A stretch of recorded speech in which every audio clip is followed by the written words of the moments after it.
You've been praying your entire life the wrong way. And I'm not saying that to offend you. I'm saying it because Eckhart Tolle discovered something about prayer that completely changes how we connect with the divine. And what's even more disturbing is that almost no one has taught you this, not at church, not in self-help books, and certainly not at spiritual retreats. Most people pray by asking for things. Please give me this. Please fix that. Please make this happen. And then they wonder why their prayers seem to fall into the void, why God seems so distant, why that connection never truly establishes itself. Tolle spent years investigating this very question, and what he discovered goes against almost everything you've learned about talking to God. But before I reveal that, I need you to understand the fundamental problem that makes most prayers ineffective. When you pray in the traditional way, you implicitly create a separation.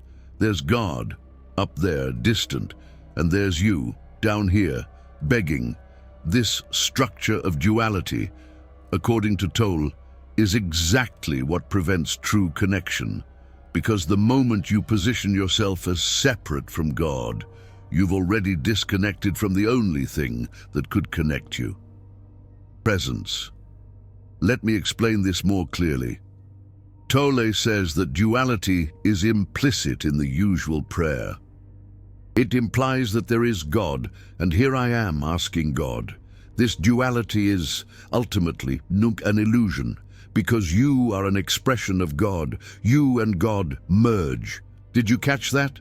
You and God merge, not two separate things trying to communicate across some cosmic abyss, but a single consciousness that's forgotten itself and is now trying to remember. But wait, it gets even deeper. Research in neuroscience has discovered something fascinating about what happens in the brain during prayer. Studies using functional MRI have shown that prayer activates brain regions involved in emotional regulation, such as the prefrontal cortex and the anterior cingulate cortex. These same regions are implicated in the modulation of serotonin, suggesting that prayer may increase the production and release of serotonin by promoting neuroplasticity and emotional regulation. In other words, prayer works, but not in the way most people think. It's not that there's a separate being out there listening to your requests and deciding whether or not to grant them. What happens is that the ACT of praying changes your brain. It changes your physiology. It changes your consciousness. And this internal change is what creates external transformation. Tolle understood this intuitively, even before neuroscience confirmed it. And that's why he teaches a completely different way to pray. The most profound form of prayer, according to Tolle, is no longer prayer in the traditional sense. It's when you adopt an attitude of listening instead of constantly saying words. Prayer can gradually become listening to God instead of talking with God. Do you perceive the radical inversion here? Most people spend their entire lives talking with God. Tolle is suggesting that true prayer is listening to God. But what does it mean to listen? Tolle explains that listening means there is a field of pure, naked attention.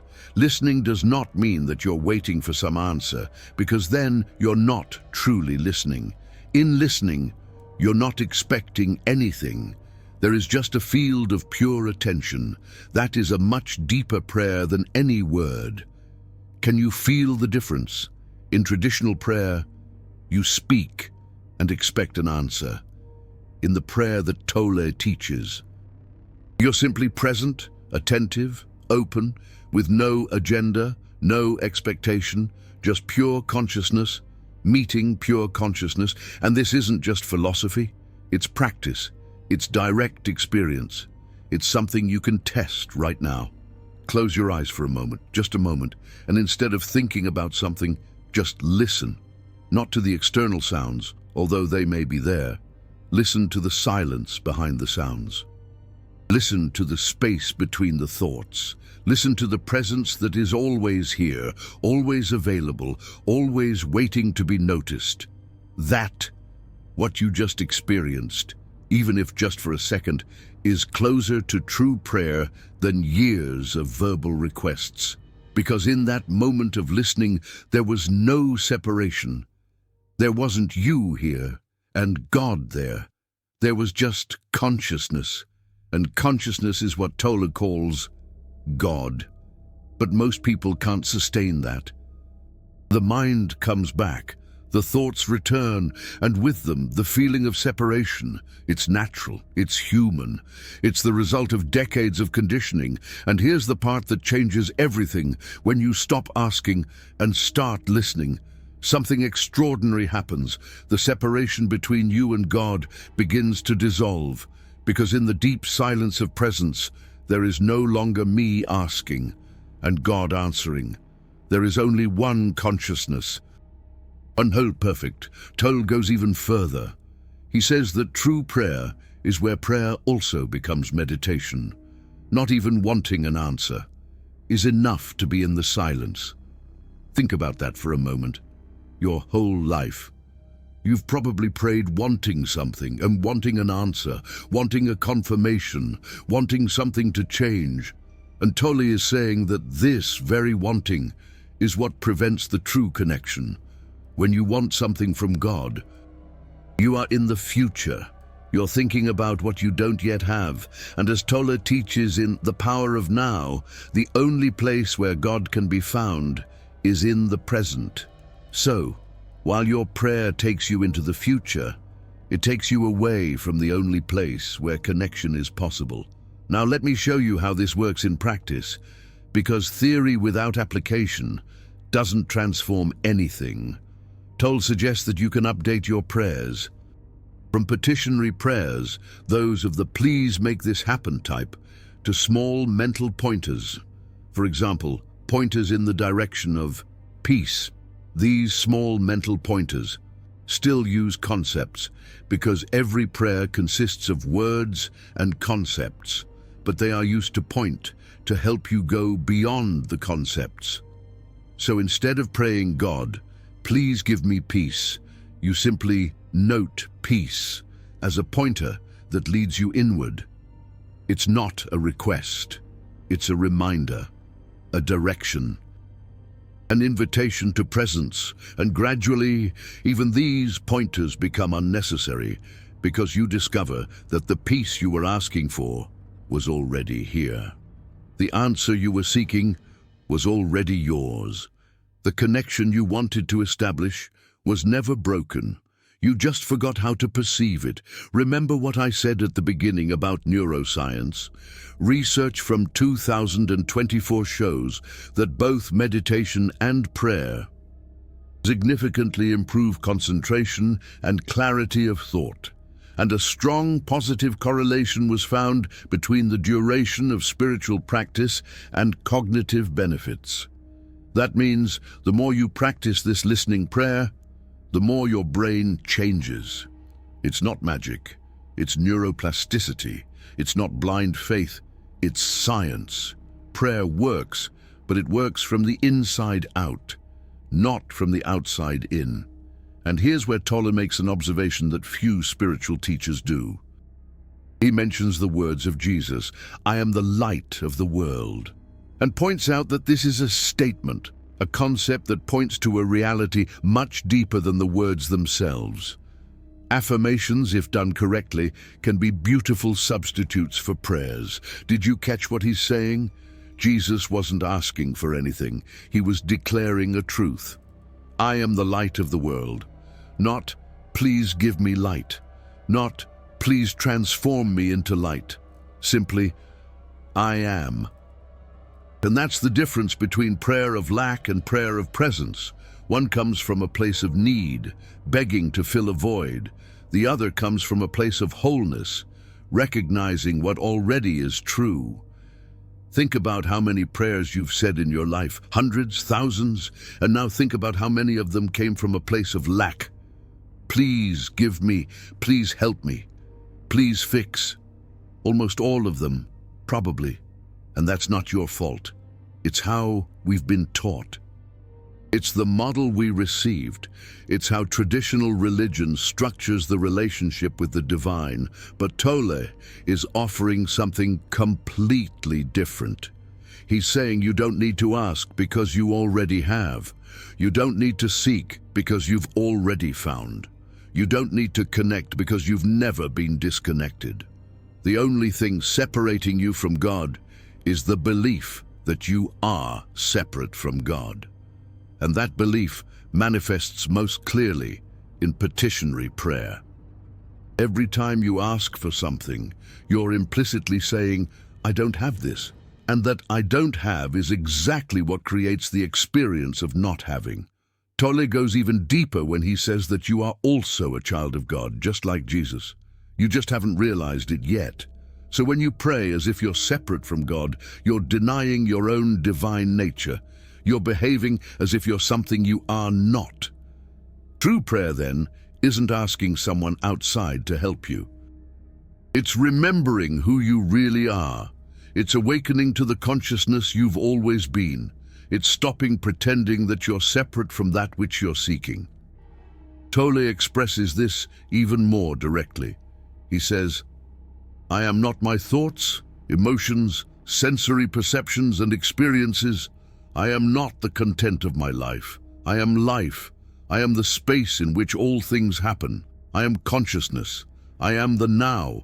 I am. Did you catch that? I am. The same words that God used to identify himself when Moses asked his name. I am that I am.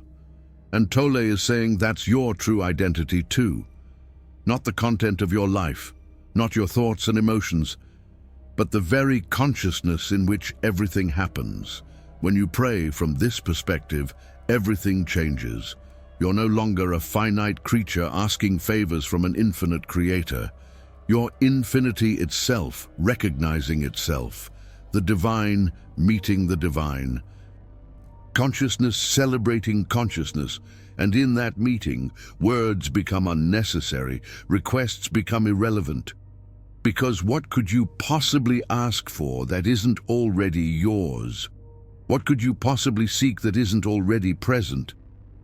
But let me be honest here, this isn't easy. Most of us have been conditioned since childhood to think of God as a separate being, a heavenly father, a judge, a king, someone up there who decides our fate. And that image is so deeply ingrained that it seems almost impossible to think any other way. Tolle recognizes this. He says that we must gradually move away from asking someone to do something for us, because that keeps us trapped in duality. The key word here is gradually. It's not a change that happens overnight. It's a process, a journey, a progressive awakening. And Tolle is compassionate about this. He doesn't say you should immediately stop doing petitionary prayers. He understands that it's a process, that it takes time, that it requires patience with yourself. The important thing is to start incorporating moments of listening into your practice, even if it's just at the end of a traditional prayer. Even if it's just for a few seconds, those moments of pure presence will gradually expand, and eventually they may become the center of your practice. Some people report that they spent years doing traditional prayers, and only much later discovered this deeper form. And when they did discover it, they realized that the moments of true connection were always the moments of silence between the words. The words were just the vehicle to get to the silence. And now, they can go directly to the silence without needing the words. And the way to start is simple. Next time you feel like praying, try something different. Instead of talking, listen. Instead of asking, be present. Instead of projecting into the future, anchor in the now. Note what happens when you do this. Note the resistance that may arise. The mind will want to go back to the old mode. It will want to make requests. It will want to expect answers. That's normal. It's a lifetime of conditioning, but also note the moments of peace that arise, the glimpses of connection, the feeling that you're not alone, not because someone is listening to you, but because you've never been separate in the first place. Research shows that prayer can modulate autonomic nervous system function by engaging the parasympathetic nervous system, leading to reductions in heart rate, blood pressure, and cortisol levels. These physiological changes are associated with improved health outcomes. So this listening prayer that Tolle teaches isn't just deeper spiritually, it's also more effective physiologically. Your body relaxes, your mind calms, your heart slows down, and in that state of deep calm, the connection with the divine becomes natural, not forced. Neurological studies also show that meditation is linked to larger hippocampal volumes in the right hemisphere of the brain. The hippocampus has numerous vital functions in learning and memory, emotional behavior, and spatial navigation. So when you practice this listening prayer regularly, you're literally changing the structure of your brain. And even more interestingly, individuals who reported a high frequency of prayer showed better performance in neurofeedback tasks compared to individuals who reported a low frequency of prayer. This suggests that prayer, when practiced consistently, increases your ability to control your own brain activity. But here's the crucial detail. These benefits seem to come regardless of which religious tradition you follow. A researcher named Dr. Newberg observed that it's the overall strengthening of important brain regions, like attention and emotional regulation, that can help other cognitive processes. Because it's the logistical aspects of the practice that lead to the benefits, and not necessarily an intrinsic spirituality. In other words, it doesn't matter if you're Catholic, Buddhist, Hindu, or an atheist practicing mindfulness. What matters is the practice itself, the listening, the presence. The act of stepping out of compulsive thinking and entering a state of pure consciousness. And here comes the central revelation that connects everything. Eckhart Tolle says that when we are in communication with the being, with God, we are in communication with everything that is real.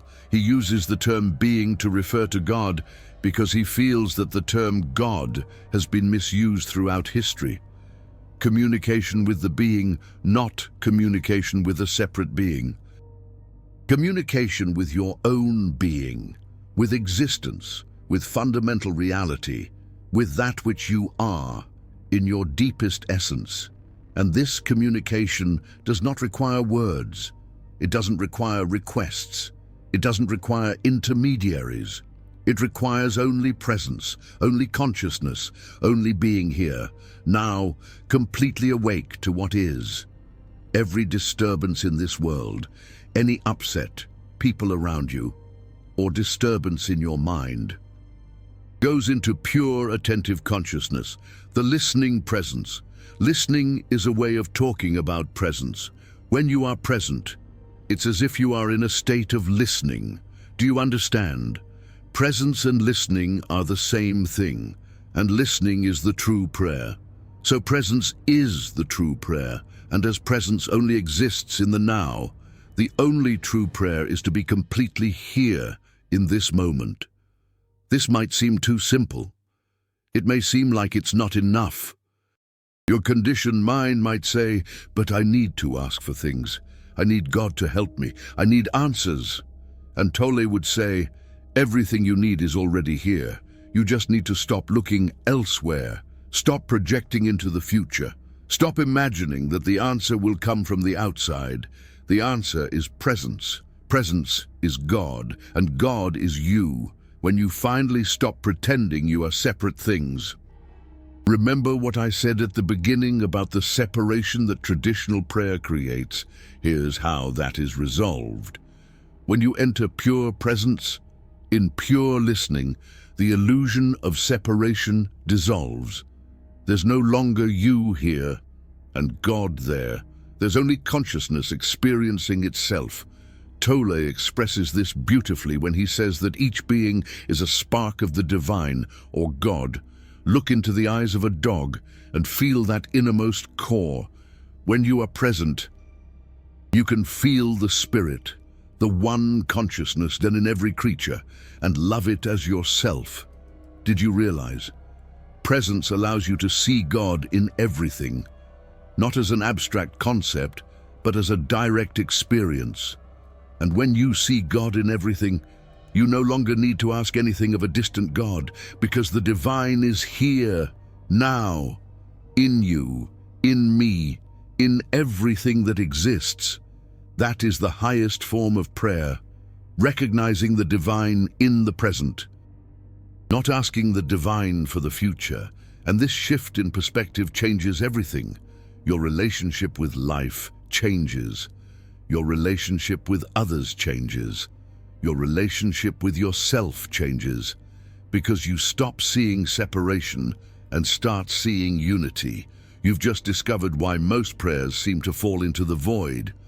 It's not because God doesn't exist. It's not because you're not worthy. It's because the very act of asking creates the separation that prevents the connection. When you click the heart down below, you're not just supporting this channel. You are positioning yourself as someone ready for a deeper form of connection with the divine, someone willing to listen instead of just talking. Now, let me give you a practice to take away from here. For the next 7 days, set aside 5 minutes a day for what Tolle would call listening prayer. Sit in silence, close your eyes, and instead of saying words, just be present, attentive, open. If thoughts come, let them pass. If the urge to ask for something arises, notice it and let it go. Do not resist, do not judge. Just come back to the listening, to pure attention, to the field of presence. In the beginning, it may seem like nothing is happening. The mind will say that this is a waste of time, that you should be asking for things, that this is not the correct way to pray. This resistance is normal. It's the ego that doesn't want to lose control. But if you persist, something begins to change. The moments of peace become more frequent. The sensation of connection becomes more real. And eventually, you realize that the presence you were seeking out there has always been here within, waiting only for you to stop looking elsewhere. The signs that this is working are subtle at first. An inexplicable peace, a clarity that doesn't come from thinking, a feeling that everything is okay, even when external circumstances haven't changed. These are the signs that you're finally making contact, not with a distant God, with your own divine nature. Tolle sums this up perfectly when he says that the essence of all spirituality is presence, a state of consciousness that transcends thought. There is a space behind and between your thoughts and emotions. When you become aware of that space, you are present, and you realize that your personal story, which consists of thought, is not your true identity and is not the essence of who you are. That space is where God dwells.